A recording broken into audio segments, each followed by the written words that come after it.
প্রথম বিশ্বকাপ খেলতে নেমেছিলেন রিশাদ হোসেন। প্রথমবারের মতো বিশ্বকাপের মঞ্চে বাংলাদেশের একজন লেগ স্পিনার। তার কাছ থেকে প্রত্যাশা তাই ছিল সামান্যই, কিন্তু সেই সামান্য প্রত্যাশার প্রতিদান 2 হাত ভরে দিয়েছেন রিশাদ হোসেন। আইসিসির ফ্যান্টাসি টি-20 বিশ্বকাপে সেরা একাদশে জায়গা করে নিয়েছেন এই তরুণ বাংলাদেশি। স্বভাবতই এই একাদশে তিনি একমাত্র বাংলাদেশি। এই অর্জনের গুরুত্ব কতটুকু সেটা বোঝাতে একটা তথ্যই যথেষ্ট। দলে জায়গা হয়নি ভারতকে 13 বছর পর বিশ্বকাপে শিরোপা এনে দেওয়া রোহিত শর্মার। তবে রোহিতের না থাকা নিয়ে আইসিসিকে সমালোচনার মুখেও পড়তে হচ্ছে বেশ। যদিও একাদশ নির্বাচিত হয়েছে পয়েন্টের ভিত্তিতে, আইসিসির সরাসরি এখানে কোনো হস্তক্ষেপ নেই। অধিনায়ক হিসেবে আছেন আফগান গ্রেট রশিদ খান। তিনি প্রথমবারের মতো আফগানিস্তানকে নিয়ে গেছেন সেমিফাইনালের মঞ্চে। রশিদ সহ মোট 3 জন আফগান তারকা আছেন এই একাদশে। ভারত থেকে আছেন 3 জন।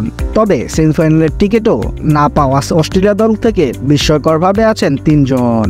আবার রানার আপ দক্ষিণ আফ্রিকা থেকে কেবল আছেন 1 জন। ক্যারিয়ারের প্রথম বিশ্বকাপে রিশাদ হোসেন শিকার করেছেন 14টি উইকেট। শ্রীলঙ্কার বিপক্ষে বিশ্বকাপের প্রথম ম্যাচেই তিনি হন ম্যাচ সেরা। পুরো আসর জুড়ে তিনি গুরুত্ব সময়ে উইকেট নিয়েছেন।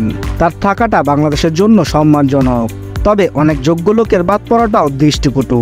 টি-20 বিশ্বকাপের সেরা একাদশ: রহমানুল্লাহ গুরবাজ উইকেট রক্ষক, Travis Head, David Warner, Tristan Stubbs, Hardik Pandya, Marcus Stoinis, Rashid Khan অধিনায়ক, ফজল হক ফারুকী, জাসপ্রীত বুমরা, আর্শদীপ সিং ও রিশাদ হোসেন।